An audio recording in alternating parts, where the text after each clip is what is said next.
Next, we're going to talk about inventory intake and barcoding. But before we get to that, now that we've prepared our space, we want to make sure that we're labeling items to discard or remove from the inventory count. So Ply provides you with these red dots that will indicate to whoever's doing the account to skip. Make sure that you and your team go through the entire warehouse and put a red dot on everything that you do not want counted. You may also want to remove items, and that may require also getting a dumpster in some cases, but this will also create that efficiency as well as some space for your team to continue and begin their count. Next, we're going to talk about the hardest part of all of this, which is counting your materials.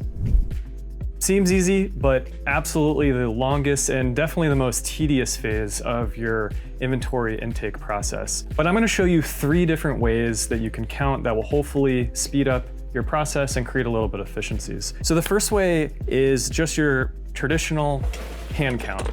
And so in this method, we're just going to take items out of the bin, put into another bin, and keep count in our head. Once you're done, you're going to put the bin back and label it as such with the correct number that's in the bin. The second method is eyeball count. And this is really used for bins that have lots of items in them. And so in this method, what we're going to do is we're going to take a number and just say it's more than 25, more than 50, more than 100, whatever you believe it is close to. And that's the number that we're going to input into the inventory. Now, it's not going to be accurate, which is fine. You have 100 in here. If we start to deplete it down to 50, you can then do a cycle count later, maybe 6 months from now, to get a more accurate count and then update that within Ply. But my favorite one is using a high precision counting scale provided by Uline, which allows us to take a high volume of items like this that we have in our bin and create crazy efficiencies by dumping all of them in, placing it back onto the scale, and it's going to provide us with the exact count here. After we've got the count, we're going to label the amount and we're going to put it back on our shelf. So when we come back and do our inventory intake, that's the number that we're going to put in. Next, we're going to talk about barcoding and the different barcoding strategies that your business can adopt.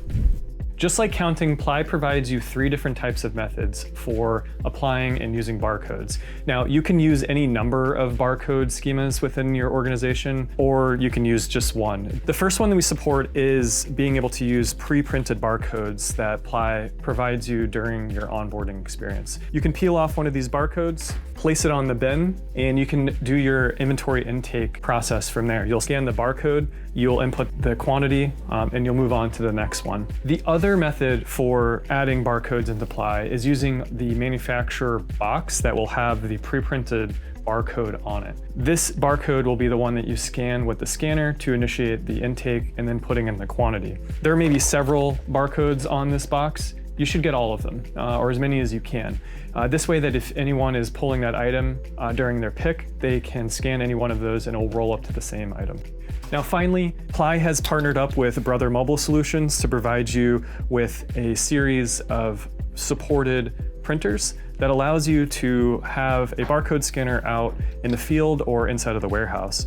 When you have intaked the item and put in the quantity, you can customize the label completely, and you can print off the label just like this, peel it off, and apply it directly to the bin. And so when you scan that item, that is the item that is going to show up within Ply. Now that your business has decided on a barcoding strategy, or one of the strategies, you'll be able to use those barcodes when doing the next step, which is your inventory intake. So let's get to it.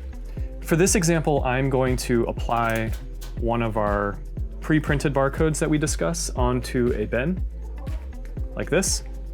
And then I'm going to scan this item, and it will not show up because it doesn't exist in our database. It's going to prompt me to click Add New. I'm going to take an image of this if you do not have one available. I'm going to put in the name of the material, the category, the variant,